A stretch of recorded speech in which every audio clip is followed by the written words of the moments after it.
Why is this bloke still in the test side? The GOAT, the best player in the world. I have no idea why he's in the test squad. Doesn't make any sense to me. What is up, guys? Welcome into a brand new video. Now, today we are going to be going through the 15-man England squad that's been selected for the test in Pakistan, just the other side of the T20 World Cup in December.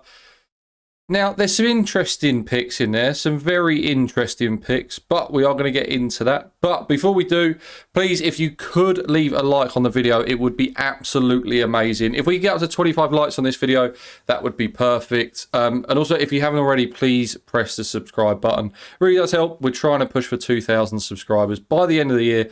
So if you haven't already, please go ahead and push that button. Okay, so our first player that we get to go through is obviously our captain, our main man, Benjamin Stokes. There is some averages up on the screen. I thought I'd just quickly put something together just to give you a bit of insight into each one of the players. If they're an all-rounder, they'll have batting and bowling. If they're a batsman, they'll just have batting. If they're a bowler, they will just have bowling now. And also the stats are just from 2020. So if they've played enough tests this year, they will be test stats. If not, they'll be first-class cricket stats. Apart from one player that you'll find out. Ben Stokes, I mean, he's in the team. He's the captain. It's just obvious. His batting is making me think about it slightly. I wish he'd stop running down the pitch and just trying to smash the ball over everyone's head. But he is an unbelievable cricketer and our captain, so he's obviously first name on the team sheet. Does this man require any introduction? I mean, Jimmy Anderson, this year, 7 matches, 226 overs, 28 wickets at an average of 20.17. His average just keeps getting better. I think he's had his second best year ever at the age of 40. I think his best bowling average before that was 2017. It was like 17 or something like that. But the only thing that worries me is obviously going away with Anderson. He's starting to get on a bit. I don't want to. I want him for next year's Ashes. So I don't want to see any injuries. I don't want to see any tiring, anything like that. So if we can rest him for maybe a game or two, that would be perfect. So he is fit and ready for that Ashes series next year. But for me, Anderson got to be in the squad. Not even thinking about that this could be a good or a bad decision. It is obviously a good decision. Next player, Harry Brook. Harry Brook gets a call up. Now, he hasn't played as much first-class cricket towards the end of this year. I mean, he got off to an absolute... I mean, look, he averaged 107. He's averaging 107 in first-class cricket. That's just ridiculous. Like, I don't even know how someone does that. But... obviously, he played the one test match last year and got 12, and then wasn't required in the second innings. So I'm not gonna put that down. That's just a nothing test. He was on debut. Doesn't really matter. Harry Brook, very exciting. A Bairstow replacement, kind of 5 years down the line, and I think he could probably get a couple of good knocks in. So yeah, I'm happy with Harry Brook. Glad he's in there. But the only thing that worries me again is that we seem to have a loads of middle order batsmen. But at the moment, he's probably at the top for me. But we'll get onto some of the other players that are in the same conversation as him. Now, our first bad pick for me. Why is this bloke still in the test side? What has he done to warrant a chance in the test side? I mean, I've put this is just from 2020, so there's also the absolute roads that he was on in West Indies included in this, and he's averaging 27. He's averaging 27. His high score for the whole summer was 69 not out. Now, someone must love memes or something at the ECB, because who the hell keeps picking him? I mean, the 69 high score, averaged 23, I think, with the bat. Every time he's out there, he looks like he's going to get out. Just poor. Move on, replace him with someone else. I mean, Lees have been dropped from this squad. I have no idea what Lees did differently to Crawley. If anything, I thought Lees was better than Crawley and didn't look like he was going to get out all the time. Okay, I know Lees played some stupid shots, but for me, Crawley should have been dropped, and I have no idea why he's going out to Pakistan. Get him gone. Let him go back to first-class cricket for 2 years, and I do not want to see him. If he starts hitting tons after tons after tons, then maybe he can come back in. But until then, I do not want to see him in the team whatsoever. Ben Duckett. Now, it was an interesting selection when I saw it. he's definitely been talked about a lot more this year, probably, especially after the T20s in Pakistan, just looked really good. Again, spin's going to be a massive thing in Asia. I think it's probably a good thing to have him in the side, but he's kind of for me, I mean, you're going to have, I think Pope's probably nailed on at 3. I think Root's going to be in at 4. Root will be in at 4. He's not batting anywhere else. For me at the moment, Brook's probably the favourite for that 5th spot. And then Stokes going at 6 and then Foakes at 7. I don't see there's a spot for Duckett in the team. Are we going to just carry him around Pakistan like we did with Brook this year in the summer? It seems like a bit of a waste for me. Would like to see him maybe go off and play in the Big Bash or something like that. But very exciting player, very good player of spin, can sweep everything. So it's nice to have him in the squad, but I just don't know what his role is necessarily going to be. There's probably a couple of other players I would have liked to have seen in there, maybe in the bowling department, rather than just another middle order batsman, because I think he's fighting for one space, which I think is Bairstow's anyway, as long as he comes back and is 80% of what he was this summer. Ben Foakes, obviously, is the keeper in the side. I mean, Duckett can keep a bit. I mean, maybe he's there for injuries. But Foakes averaged 30 with a bat this year. I think he took 34 catches in the 9 matches he's played. Unreal keeper. I think he's the best keeper in the world. I mean, as a keeper, I wouldn't say a keeper batsman. He's probably not the best in the world at that. But for me, he's the best wicket keeper in the world in terms of skill, especially with the ball moving around. He's unreal. So yeah, I'm happy with Foakes keeping his spot in the squad. Not an issue there. Will Jacks again comes into the squad. Another middle order batsman that I'm not sure we necessarily need. I mean, I was speaking about Will Jacks on stream the other day, and everyone was telling me that he's a bit of a part-time spinner and can bowl a bit of spin. Okay, why not just bring another spinner? Why has he got to be a batting? I mean, all-rounder is taking the mick. I mean, he's probably just another Joe Root. I mean, we could have just got away with having Joe Root to bowl 10 overs of spin if we're really going to get those spinning pitches. So, yeah, don't get this pick. It's a little bit like the Duckett one, but I think Duckett probably deserved the spot a little bit more than Jacks did. So, yeah, again, I would have probably rather strengthened the bowling attack rather than the middle order again. Keaton Jennings. Great pick. Yeah, done unreal with a bat this year, averaging 72, a high score of 318. Has absolutely lit the county championship up on fire. He's probably been the best opener that there's been in the competition. So yeah, I think he definitely deserves a call up. I'd like to see Jennings and Crawley open a batting.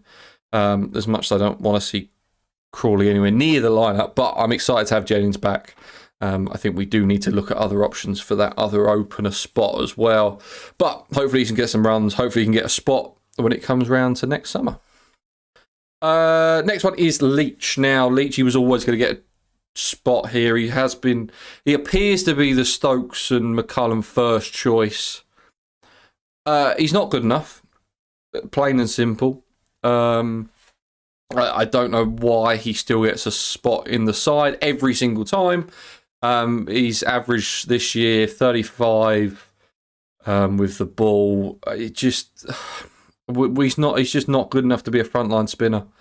For me, we get similar results from part-timers, and that should never be for your frontline spinner. So I would have liked to have maybe seen a Parkinson in, maybe.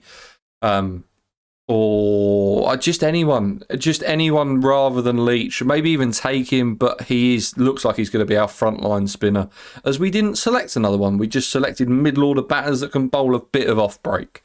So yeah, no, poor for me, but I can't really see any other options in there.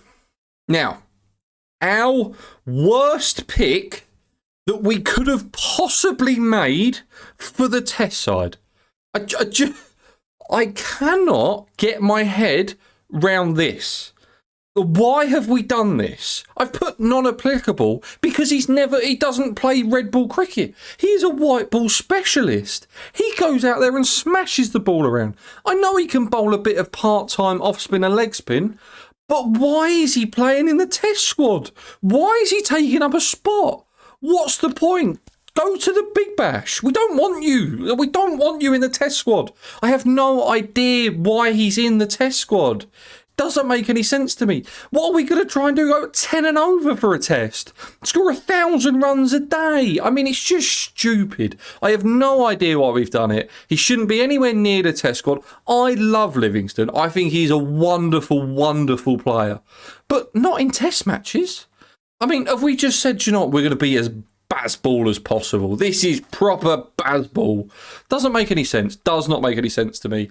Terrible pick. Should have picked someone else. There's got to be someone else in the county championship somewhere that is better than Liam Livingstone at Red Bull Cricket.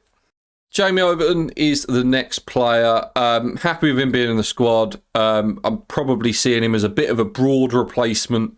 I can't really see him staying in the squad. I think he'll be there or thereabouts come next year, in the Ashes maybe. But for me, he does a job. He's pretty good with the bat. He's pretty good with the ball. It's nothing special.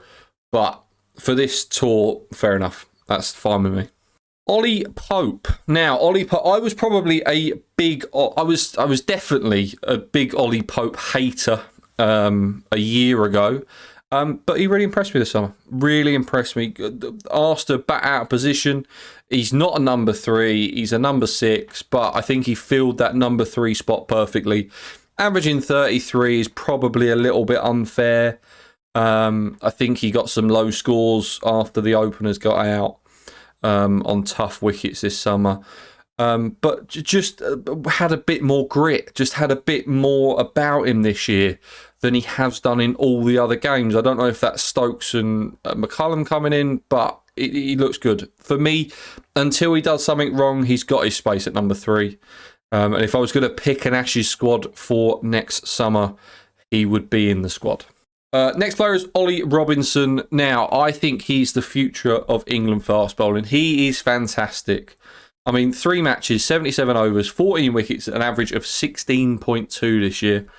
He's been unreal. He's just always unreal. He just hits that line and length, takes wickets, can keep the run rate down. Yeah, no, absolute class. I think going forward, when we get to a point where Broad and Anderson are going to retire, he is definitely going to be first or second choice when it comes to that bowling attack. So for me, Ollie Robinson has to start in the 11 and is an absolutely great pick. The GOAT, the best player in the world, Joe Root. I mean, what more can I say about him? He's averaging 50 again this year. I mean, some people have been saying that he's had a bit of a down year, but that was only because last year was so amazing. He averaged 62 against difficult opposition, but 51 this year. Played unreal, high score of 176. Yeah,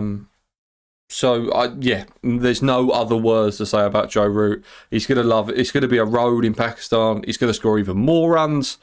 It's going to be great. I can't wait to watch him bat on absolute roads all winter. Okay, and our 15th and final player is Mark Wood.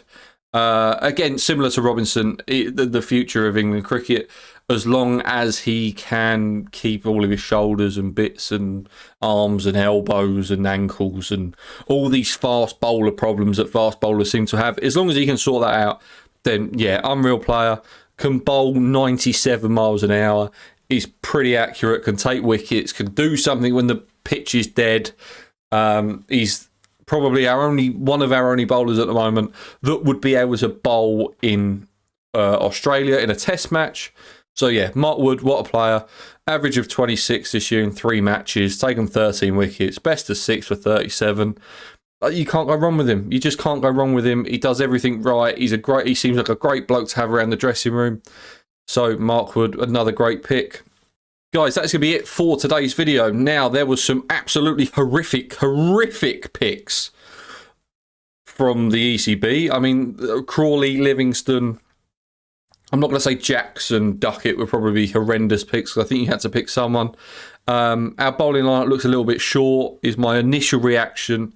But I don't think our starting lineup is going to be far from probably Crawley, Jennings, Pope, Root, Brook, Stokes, Foakes, Robinson, Leach, Mark Wood, and Jimmy Anderson. I think that's gonna be our lineup. So yeah, that I think some of the other people around the side are just kind of there to make up numbers. Not maybe many people wanted to travel to Pakistan. But that is going to be it for today's video. I very much hope you enjoyed it. Please remember to leave a like, comment, tell me what you think about some of the new picks, some of the old picks. Crawley staying, Livingstone coming in. Let me know what you think, and I will see you guys in the next video. Cheers.